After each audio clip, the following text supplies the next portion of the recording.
Perkenalkan, kami dari kelompok 11 yang beranggotakan Lestri Betania dan Welly Permata.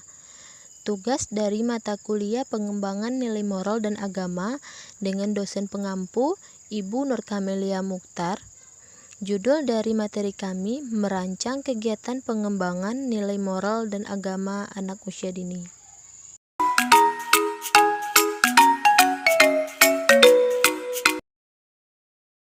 Bismillahirrahmanirrahim. Pengertian moral dan agama. Agama merupakan fondasi awal untuk menanamkan rasa keimanan pada diri anak. Dalam agama terdapat dua unsur yang sangat penting, yaitu keyakinan dan tata cara. Yang keduanya tidak dapat dipisahkan. Sikap beragama, nilai-nilai moral dan agama memiliki arti yang sangat luas dan bermuara ke arah hal-hal yang mulia sebagai perwujudan manusia sebagai makhluk ciptaannya. Jadi, pengertian moral dan agama adalah kebiasaan dalam bertingkah laku, mengacu pada aturan-aturan umum mengenai benar salah atau baik buruknya yang berlaku di masyarakat luas, di mana untuk menanamkan rasa keimanan. Strategi dan teknik mengembangkan moral anak usia dini. Beberapa strategi yang dapat dilakukan adalah sebagai berikut. Yang pertama, memberi anak kesempatan untuk sharing tentang perasaan dalam lingkungan yang nyaman dan aman. Yang kedua, mengajarkan hal-hal realistik yang dapat dimengerti oleh anak. Yang ketiga, memberi kesempatan anak untuk berlatih belajar kooperatif dan bertanggung jawab. Yang keempat, mengundang teman yang berbeda budaya, mengembangkan rasa nasionalisme anak. Yang kelima, mengembangkan aturan kelas bersama. Yang keenam, memberi kesempatan pada anak untuk mengemukakan pendapat, bereksperimen dalam belajar. Yang ketujuh, memberi contoh sikap atau perilaku yang baik, keingintahuan, toleransi, dan lain-lain. Langkah-langkah strategi pendidikan nilai moral dan agama. Ada beberapa langkah-langkah strategi pendidikan moral dan agama, yaitu antara lain: yang pertama, pendidikan moral dapat dilakukan dengan memantapkan pelaksanaan pendidikan agama. Karena sebagai yang diuraikan di atas, bahwa nilai-nilai dan ajaran agama pada akhirnya ditujukan untuk membentuk moral yang baik. Yang kedua, pendidikan agama yang dapat menghasilkan perbaikan moral harus diubah dari model pengajaran agama kepada pendidikan agama. Pendidikan agama dapat dilakukan dengan membiasakan anak berbuat yang baik dan sopan santun tentang sebagai hal mulai dari sejak kecil sampai dewasa. Seseorang anak dibiasakan makan, minum, tidur, berjalan, dan berbicara, dan berhubungan dengan orang yang sesuai dengan ketentuan agama. Yang ketiga, pendidikan moral dapat dilakukan dengan pendekatan yang bersifat integrated, melibatkan seluruh disiplin ilmu pengetahuan. Yang keempat, pendidikan moral harus melibatkan seluruh guru. Yang kelima, pendidikan moral harus didukung oleh kemauan, kerjasama yang kompak, dan usaha yang sungguh-sungguh dari keluarga atau rumah tangga, sekolah, dan masyarakat. Selanjutnya, mengembangkan nilai moral dan agama. Mengembangkan nilai-nilai moral dan agama anak dapat dikembangkan melalui metode sebagai berikut. Yang pertama yaitu ada metode bercerita. Metode bercerita dapat dijadikan metode untuk menyampaikan nilai-nilai yang berlaku dalam masyarakat. Dalam cerita atau dongeng dapat ditanamkan berbagai macam nilai moral, nilai agama, nilai sosial, dan nilai budaya, dan lain sebagainya. Ketika bercerita, seorang guru juga dapat menggunakan alat peraga untuk mengatasi bercerita. Seorang guru juga dapat menggunakan alat peraga untuk mengatasi keterbatasan anak yang belum mampu berpikir secara abstrak. Yang kedua yaitu metode bernyanyi. Metode bernyanyi adalah suatu pendekatan pembelajaran secara nyata yang mampu membuat anak senang dan bergembira. Anak diarahkan kepada situasi dan kondisi psikis untuk membangun jiwa dan bahagia, senang, menikmati keindahan, mengembangkan rasa melalui ungkapan kata dan nada. Yang ketiga yaitu metode karya wisata. Metode ini bertujuan untuk mengembangkan aspek perkembangan anak taman kanak-kanak yang sesuai dengan kebutuhannya. Tujuan berkarya wisata ini perlu dihubungkan dengan tema-tema yang sesuai dengan mengembangkan aspek perkembangan anak taman kanak-kanak. Yang keempat yaitu metode pembiasaan. Metode pembiasaan terkait dengan penanaman moral lebih banyak dilakukan melalui pembiasaan-pembiasaan tingkah laku dalam proses pembelajaran. Ini dapat dilihat misalnya pada berdoa sebelum dan sesudah belajar, berdoa sebelum keterbatasan anak yang belum mampu berpikir secara abstrak. Yang kelima yaitu metode bermain. Metode bermain ternyata banyak sekali mengandung nilai moral, diantaranya mau mengalah, kerjasama, tolong menolong, budaya antri, dan menghormati teman.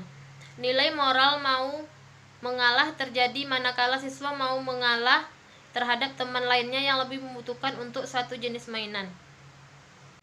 Segitu saja yang dapat saya jelaskan. Penjelasan materi selanjutnya akan dilanjutkan oleh teman saya, Welly Permata. Nah, pembahasan selanjutnya yaitu rancangan kegiatan. Kegiatan yang pertama ada metode bercerita. Di dalam metode bercerita ada beberapa kegiatan yang dapat dilakukan oleh guru, contohnya membacakan buku langsung dari buku cerita.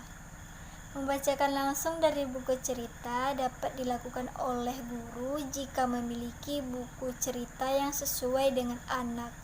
Di dalam buku tersebut harus dikaitkan dengan pesan dan kesan yang tersampaikan. Yang kedua, bercerita dengan menggunakan ilustrasi gambar dari buku. Dengan teknik ini dapat dipilih guru jika cerita yang akan disampaikan pada anak terlalu panjang. Penggunaan ilustrasi ini dapat menarik perhatian anak sehingga teknik bercerita ini akan berfungsi dengan baik. Yang ketiga, menceritakan dongeng. Mendongeng itu merupakan bentuk cerita tradisional atau cerita yang disampaikan secara turun-temurun dari nenek moyang. Yang keempat, bercerita dengan menggunakan papan flanel. Teknik bercerita ini merupakan bertutur kata untuk mengisahkan tentang perbuatan atau suatu kejadian yang disampaikan dengan menggunakan papan dan gambar sebagai penunjang isi yang kita sampaikan atau kita itukan. Yang kelima, bercerita dengan media boneka.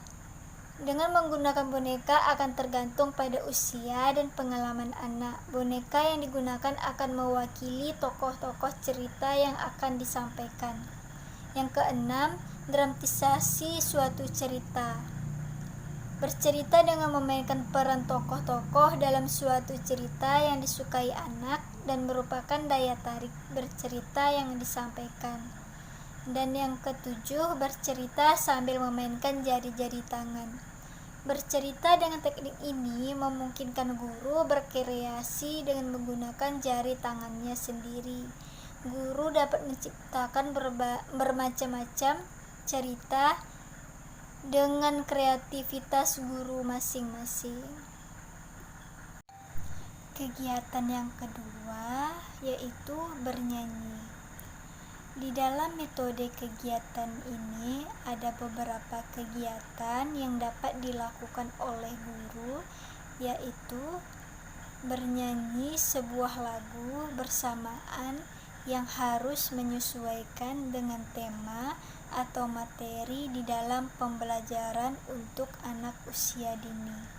Di dalam kegiatan bernyanyi, guru perlu mengemas kegiatan secara menarik agar anak setiap hari bergairah dan termotivasi untuk melakukan kegiatan pembelajaran dengan senang. Di dalam bernyanyi, dapat menggunakan alat musik untuk mengiringi anak bernyanyi atau tidak menggunakan alat dan dapat mengubah lagu dengan menyesuaikan tema pembelajaran. Kegiatan yang ketiga yaitu karya wisata. Selanjutnya, metode karya wisata merupakan suatu metode pembelajaran di mana anak diajak keluar sekolah untuk melihat objek-objek yang ada di luar. Misalnya kunjungan ke kebun binatang atau kunjungan ke kebun tanaman. Guru dapat melaksanakan beberapa langkah-langkah dalam melakukan karya wisata seperti merumuskan di mana tujuan karya wisata dilakukan, menetapkan objek karya wisata sesuai dengan tujuan yang hendak dicapai, mengatur waktu saat berkarya wisata, menyusun rencana belajar bagi anak selama karya wisata, menyusun perlengkapan belajar yang harus disediakan. Selanjutnya, kegiatan pembiasaan. Ada beberapa pelaksanaan di dalam kegiatan pembiasaan. Contohnya, pembiasaan nilai-nilai kejujuran, bertoleransi terhadap perbedaan, disiplin, kreativitas, rasa keingintahuan anak, dan juga bersahabat. Yang selanjutnya, metode kegiatan bermain. Ada beberapa kegiatan bermain yang dapat dilakukan seperti menggambar, mewarnai, bermain sambung kata, meronce, dan masih banyak permainan yang lainnya. Dengan permainan tersebut, guru perlu mempersiapkan beberapa rancangan yang dapat dilakukan, yaitu guru menyampaikan tujuan kegiatan bermain kepada anak. Guru menyampaikan aturan-aturan yang harus diikuti dalam kegiatan bermain. Guru menawarkan tugas kepada masing-masing anak, misalnya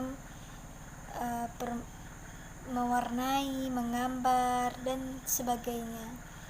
Guru memperjelaskan apa yang harus dilakukan oleh anak dalam melakukan kegiatannya.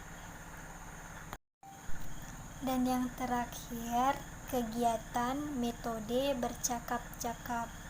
Metode bercakap-cakap adalah suatu bentuk komunikasi antara guru dengan anak didik, sehingga dengan adanya komunikasi dalam percakapan yang dapat melatih keterampilan berbicara anak didik.